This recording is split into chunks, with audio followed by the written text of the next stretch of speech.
This is Arif Halaby on your hometown station, AM 1220 KHTS. Welcome back to the show, Total Financial Solutions, Save for Money Hour. Arif Halaby and Jeff Gerard. Look, Merry Christmas. You know how many times people are afraid to say that?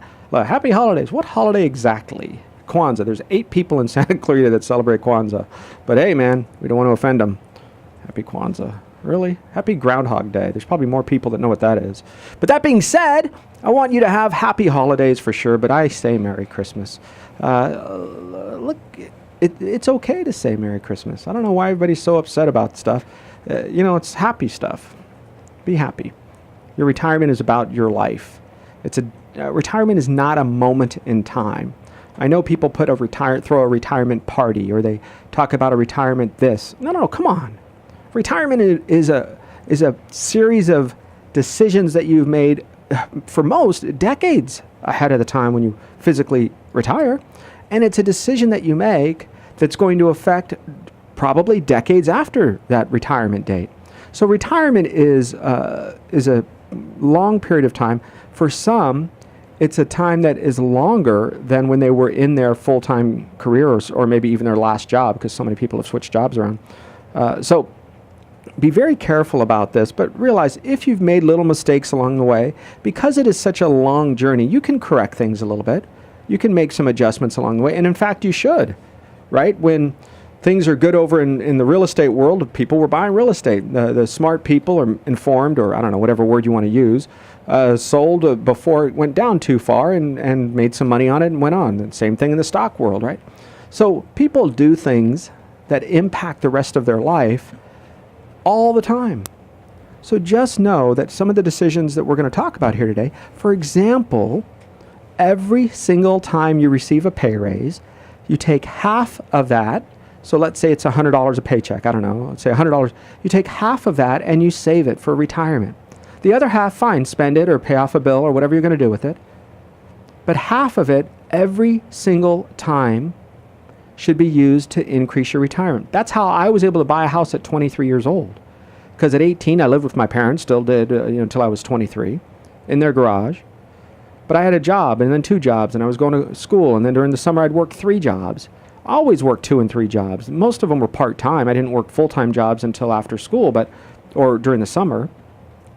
But I always saved. I knew what my bills were, and really, what was it? Gas for my car. I'd take my girlfriend out on dinner dates or movies or something, and maybe car insurance. I don't know if I paid some of it at that time, but really there's not a lot. Phone bill. So save every single. You might go, Arif, it's tough right now. I have a wife or a husband and children and a house mortgage. That's right. So every time you get a pay raise, yesterday you lived without that money.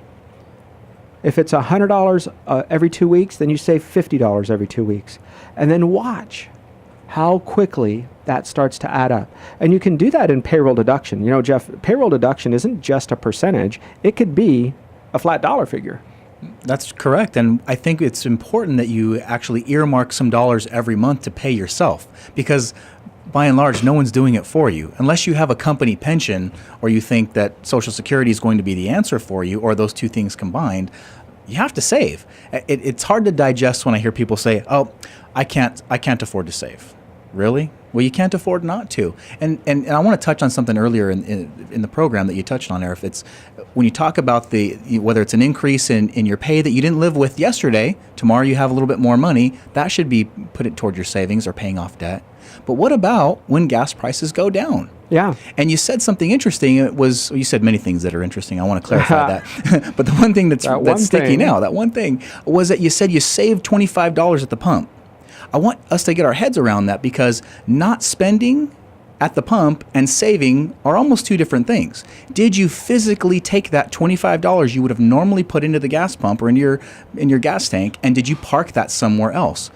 That's kind of a phantom pay raise, if you will, because it didn't cost you the same amount as it did last month. And you can use those types of dollars that are fluctuating a little bit, because you're going to budget for gas, and most people do, right? You budget, I'm spending $100 a week on gas, for example, or $50, right, whatever. Once you have a savings, you know what that dollar figure is. Take that dollar figure, write a check to your IRA, your individual retirement account, for those that don't have, a payroll deducted IRA, a payroll deducted 401k type of an account, right? It's a individual. In other words, you're doing this the old-fashioned way. You're mailing it in. You're depositing it at the bank, whatever, and you're adding that every week. Yeah, I know it's a pain to go there and drive it, but drop it into the mail slot, or write a check, or for today you can do it online or on your phone while you're waiting in line. Those things allow you, at the end of pumping your gas, sit in your car, say, I normally spend $37 for fuel. Right now it's $22 or whatever the number is, and I want you to take that $15 and you mail it off. You can do it on your phone while you're letting your car, cool off or warm up or whatever you need to do. That's you see, right. those are differences in your life where next week it might not be that, so you don't have to do it. The payroll deducted part is an automatic because your pay increase has occurred already. If you have $1 more an hour, that is $1,600 more per year. That's $800 if you take half, and that $800 added to your retirement account. And if you never get another pay raise, and you do that for 30 years, you guys, that's $24,000. Add some interest, maybe it's as much as $40,000. What would you do with an extra Ask your parents who are of that retirement age now. Say, what would you do with an extra $40,000 right now? Ask them. Oh, gosh, that would be great. We would finish that patio, or we would change our kitchen, or we would make it so that we could take that trip we've always wanted to and take all you kids somewhere to Hawaii for our 50th anniversary. Right? Very few people would say, oh, it would do nothing for us. Come on. So, yeah, you know what? It's not crazy, it's not sexy, it's not amazing, it's not wow, it's simple. It's slow and steady wins the race. If you're going to buy into this online craziness where and we've had people do this, and I feel so bad, where they've come to us and they said, Arif, I thought it was a real thing, and it's called a Nigerian letter scam. Now it's done on emails. Oh, my friend, I'm because it was founded in Nigeria. That's why I'm a Nigerian general, and I want to move $1 million, and so please send me 1,000, and then I'll send you back 2,000. Well, you do that, and they send you back 2,000. You're like, wow, it was honest. They did it. This is different than the ones that they're talking about on the internet as a fraud. And then you fall into that a couple of times, and then you get burned, and you're like, that's it. And then and we had somebody who lost $25,000. Wow. She thought she was going to get rich quick. And more importantly, she thought that because she did this without her husband knowing until the day before they came to my office is when she revealed it to him. So that was still a little bit raw, sitting at my conference table. That happens right here in Valencia, Santa Clarita, California. It isn't, oh, well, those educated, both had a bachelor's degree. I mean, these are not, oh, they're just the son of a guns off the, no, these are real life, normal people. But the embarrassment level is deep. Why? Because that rush for a get rich quick, instead of following the slow and steady wins the race, can get to the best of us. It can. So we want to get into some more ways that you can save monthly. We've given you a couple. When we come back on Total Financial Solutions, Save for Money Hour. That's Jeff Gerard. I'm Arif Halaby on AM 1220 KHTS. Hey, welcome to the show, Total Financial Solutions, Save for Money Hour. Hey, look, if you are worried about the Christmas season, you're worried about how much money you're going to spend. Maybe you've already spent too much. For a lot of people, you do your shopping early. Right? Well, what is this? The 16th. Is it still considered early? When is it late? After? Yeah. You know what I wanted to do is to teach my kids that Christmas was really the 27th. So then I could take advantage of all the after Christmas sales. Cost me nothing. By the time it's all done, right? 2-for-1 specials. Get a Christmas tree. You probably get one for free, really. They're just, people start putting them up by the curbside. Start trolling the curbs and you'll find a nice one. Probably the stand that goes with it. By the time it's all done, I'm thinking Christmas cost me a lot less. But if not, if you're somebody who does it traditionally, you're one of those traditionalists, the 25th, maybe you ought to consider how many times you as a kid, or when your children were younger, I know my kids played with the box up till age whatever, I don't know, 3, 4, 5, a lot more in some cases than they actually played with the toys itself. Or they'll play with the toys for a little while. Go through your house and take a look at how many gifts are around the house that were once, how many toys are around the house that were once gifts, something you spent a lot of time and energy picking out. And then I would encourage you to think about adding just one thing this year. Take away one of the gifts you would have spent and add a tradition. A tradition of service, maybe a tradition of giving. Maybe pick a family in your life somewhere and give something anonymously to that family. Right? Maybe that's the time when you come by and that particular family, kid, a friend of yours at school, or a friend of your kids at school just lost a mom or a dad, or is an orphan child, altogether. I mean, look, there's a lot of crazy stuff that happens here in Santa Clarita. But because people are still driving nice cars or still living in nice neighborhoods, you don't know how horribly tough it is this time of season, of year for them, right? So, that being said, I want you to go through and add something in your life that is a tradition of service. Start bringing that in so that doesn't go away. I couldn't tell you what I received on my 11th-year-old Christmas. I couldn't. But I can tell you the Christmases that were the most impactful in my life were the ones where our family was together, where we overcome challenges, where we were struggling maybe financially. And on Christmas Eve, my dad came from, you remember the old Save-On? I don't know if it's Save-On. Save-On still, drugs still around, yeah? Mm-hmm. Save-On used to be next to Alpha Beta, right? Wow, and, going back. Yeah, a long time ago in Sylmar. And it was a tough time for a year with mom and dad and 4 kids and people coming back and forth from Lebanon, from the Middle East, and living in our home and then moving out and new people coming in. And there was always a new mouth to feed. I remember many times waking up in the morning and overnight somebody had arrived and my dad either picked them up from the airport or they arrived. And so here it is on Christmas Eve, 7 o'clock, whenever those kinds of stores close, right, for their families to go and enjoy the holiday. And my dad pulls up in the driveway in the back of his Lincoln Continental 1969 Lincoln Continental Mark III, if I remember right, with the big tire on the back. 7 miles to the gallon or whatever it was, 8 miles to the gallon. Going downhill, yeah. Yeah. And in the back of that thing was the Christmas tree that was on display at the Save-On drugstore at the end by the cash registration up in the window. And it had a trash bag over all of the ornaments and whatever was on it, whatever was on the display, wrapped around that, and brought, kind of tied up on the bottom, and I don't know, maybe my dad got it for $5 or $10. I don't know what he paid for it. Maybe nothing. I mean, they just gave it to him because they knew they'd have to take it down anyway. And he brought it home. And we each had one gift that Christmas, and it was the gift that we picked out at Kmart over in San Fernando, off of Laurel Canyon. And that gift, for me, that one gift was a little air rifle, like one of those Red Rider, or what was this? Rough Rider or something like that. You know what I'm talking about? Daisy, like a little, you click, you do the little rifleman, it's a little air rifle. Just makes a little noise. That was my gift. Mom wrapped it. Okay, you can't play with it until after Christmas. It sat in the cart, whatever she bought for us. See, those... and then a couple of years later, many years later, life was good again, and we had, I could tell my parents were making up for lost time because we had gifts with all of us in the family that just wrapped 6-8 feet away from the base of the Christmas tree, and we just had more presents, and each of us were buying each other presents, and it was just a very bountiful year. But I couldn't tell you what I got for Christmas on any of those, or how we bought the tree, or, But that one time... Yep, I can tell you about that. So be cautious because I want you to save money on things that are temporary because that money is permanent. Once it goes, it's not returning.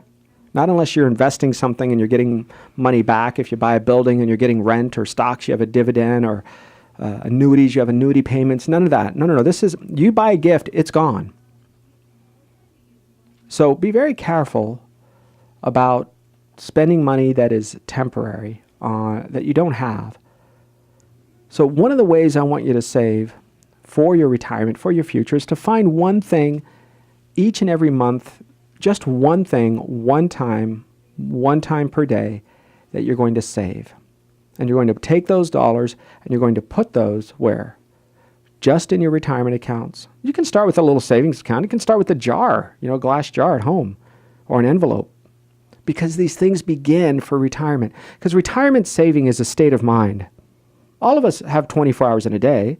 Steve Jobs, Richard Branson, Bill Gates, right? Warren Buffett, me, you, the bum on the street, the homeless guy down on the corner, the bum kids that, are perfectly young and healthy, and they stand there with a sign with a dog on a rope and at the freeway off ramp and ask for money. All those people, all of us have 24 hours in a day. Right? What's the difference? So you choose to spend your 24 hours differently than me and the other guy and the other gal, and we all choose to do. So there's something that happens within those 24 hours a day that make us different. I would never today, for sure today, and probably never, go to college for 10 or 12 years to become a physician after high school, right? I would never, that's not my thing. But I'm very grateful for the men and women that are surgeons, that are physicians, that are our military soldiers, who spend years of training to do something really well, right? You're going to save, you're going to invest. You got to do it systematically, because life is not about that rush. Send some dollars to the side for the rush, for the weekend, or do the crazy skydiving, scuba diving. You could do those things, nothing wrong. But the rush that you're going to get is a slow and steady wins the race. We come back, we'll give you some more tips and tricks, ways to start setting it aside. Now that our mindset's right, what do we do next as we finish up this hour of the program? Total Financial Solutions Safer Money Hour. I'm Arif Halaby. Hi, welcome back to the show. Total Financial Solutions Safer Money Hour. Arif Halaby, Jeff Gerard. What does it take for you to save a little bit for your future, for retirement? Look, every time you go to the store and you're charging something, you go to CVS Drugs or Vaughn's, I think it's Ralph's Grocery. What do? They say, do you want to give us your rewards card, right? When I get gas, I can't believe every time I get gas, I go enter your Vaughn's Club rewards card or something. Mm-hmm. I'm like, look, I don't have a Vaughn's Club rewards card, and if I do, I don't understand this. So just no. But if that gives me cash back, if you're somebody who is looking for ways to save money you're already spending, I know that if I go to CVS and I'm buying, toothpaste or something or whatever, you put in your little code, it gives you back coupons, and those dollars that you're saving could actually translate if you go every month or maybe every week, and you go to all the stores and you say, my coupon savings is $27.55. I want you to write a check for that $27.55. And it goes off. You were spending the money yesterday. Tomorrow you're not. Save it. That gives you a way to start putting aside money, because it's so easy. Right, Jeff? Remember, not too long ago, I say not too long ago, maybe 10 years, when we said, gosh, wouldn't it be great to make, I'm a little older than you, so maybe 20 years ago, wouldn't that be great to make $5,000 in a month? I don't even know if that could ever happen. If I just want to make, what if I made $2,000? If I made $2,000 a month, life is amazing, right? Yep. And then you earn $2,000, you go, oh, okay, it's not $2,000. It has to be $3,000. That's the magic number. Okay, it's not 3, it's got to be 4, right? And those numbers keep going up. And for some of you, you're blessed enough to make that $100,000 a year. What if only I made 100, like something magical happens at 100 versus 96 or 104, like really? I'll give you a tangible example. I remember early on starting a family, just my wife and my son and me. And I remember saying, gosh, okay, I get paid every 2 weeks. What if, just now, follow me for a second. What if one paycheck could just cover my rent? Instead of having to save 2, and then, can you imagine what life will be like? And then we got there. Can you imagine that? We got there one day. Did life change much? Yeah. Well, nothing magical happened. It was about what we did with the money and how much we kept. And it's those habits that you develop when your income is low. And I don't care what it is, it's always low because you want it to be more. That's right. It's those systematic habits, the things that you think are important. I can't tell you enough. I wish I could have all of you in a room and just kind of shake you sometimes and say, look, when you go to work every day, you're making sure the dry cleaner, if you happen to be wearing clothes that need to be dry cleaned, right? That dry cleaner, his children, don't worry, they're going to go to college. They're taken care of because you go to work so that you can buy their services And at the end, there's a profit in there, right? We know that whatever it costs for him to pay for his employees and his electric bill and lease and all of that, there's a profit.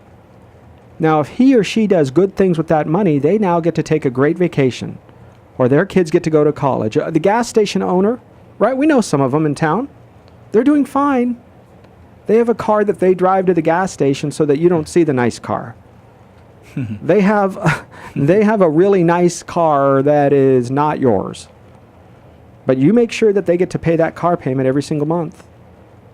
Because you need gas to go to the grocery store, right? The owners, the shareholders of some Trader Joe's, right? That's a smaller grocery store chain, if you will. You pick the Albertsons, I don't care. When you go there, you make sure everybody else is taken care of off of your work the last 2 weeks. Who works for you? I don't know that answer. Because if you're not saving each and every week, each and every month, each and every year, then you didn't work for you this past year. Food, shelter, clothing. Really? How hard is that? Right? The Bible says birds of the sky have food, shelter, clothing. Right? And they don't have to punch a clock anywhere. Who takes care of you? Who takes care of your family? Who makes sure your children have a head start in life a little bit better than when you were there? Who makes sure that you're not going to be a burden to your children? We all know people like that, right? So there's going to be opportunities in your life that are wake-up calls. And as much as we're grateful this time of year, and you should be, of the things that we have and the way that we have advanced our family's goals, whether you're a mixed family, right? A lot of people are my kids, your kids, his kids. Some of you are single parent. Some of you are just all by yourself. In other words, you don't have any children or a spouse. It's you against the world. Maybe some of you are taking care of your parents. It doesn't matter at the end of the month who has worked for you. Because if it's nobody, then I think it's time for things to change.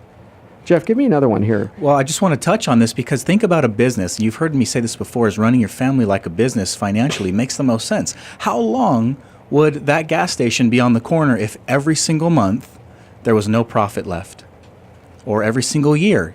How long do you think that would last? Yeah, he wouldn't go to work and take the risk and all the thousands and hundreds of thousands of dollars in EPA regulatory upgrades that he or she has to pay just to keep that gas station alive. She gets stuck with all the bills at the end and you don't even know about them. That's right. That's right. So you have to think about that. There has to be someone paying you. It was incredible when I heard you say that for the first time years ago, Arif. Who did you work for? Because everybody else made money. And if you have nothing left at the end of the month, that's got to be something that's just, it's earth-shattering. If it's not, then we're not awake. We're not paying attention. And look, we all go through ups and downs. We've had tough years, tough months, right? It's all a part of life. It's a part of relationships and making sure those are going to go through ups and downs over your life. All of those things happen. But at the end, are you focused? Are you committed to your success, your family's success? Are you committed towards getting better and being better? Everybody wants more stuff. That's right. But are you committed to being better? And really, what does that mean? I always say that, the poor mindset wants to do things. What do I have to do? I have to go to college, get a degree. What do I have to do? Get a job, get a promotion, study, do. But what do the rich mindset want to do? I want to be better. I want to be more generous. I want to be a better listener. I want to be a more honorable person. I want to be somebody with integrity. Those are not easy things to do. It's easier to just do things. But it's more difficult to be better. I'm not saying you're perfect. I am far from it. All of us make mistakes. But this new year is coming. And when it does, how are you going to be? Are you going to be more generous? Are you going to be more thrifty so that you can save money? Are you going to be happier? Are you going to be in control of your own happiness? I love when people say, they make me so mad. Really? I get to control that much about you? Thanks. Like a marionette. I want to make you happy now. Now I'm going to make you mad. Ooh, he made me upset. Ooh. Oh, yeah, but Arif, you don't understand. He knows how to push my buttons. Really? Are you like in 3rd grade, push my buttons? What is that? Have some self-control. none of these things are easy. I understand. But how do you become more successful? Whatever that is to you. Because part of that includes saving for your retirement accounts. Remember, you get a tax break on these dollars. That is important to meet with your CPA or your financial advisor. See what that is for you. If you have any questions, you can go to tfswealth.com. If you stay tuned at the top of the hour for those of us on AM 1220 KHTS, for those of you on SCV TV, come every week at this time, we're on the same show. Thanks for listening. Arif, Halaby, and Jeff Gerard on AM 1220 KHTS.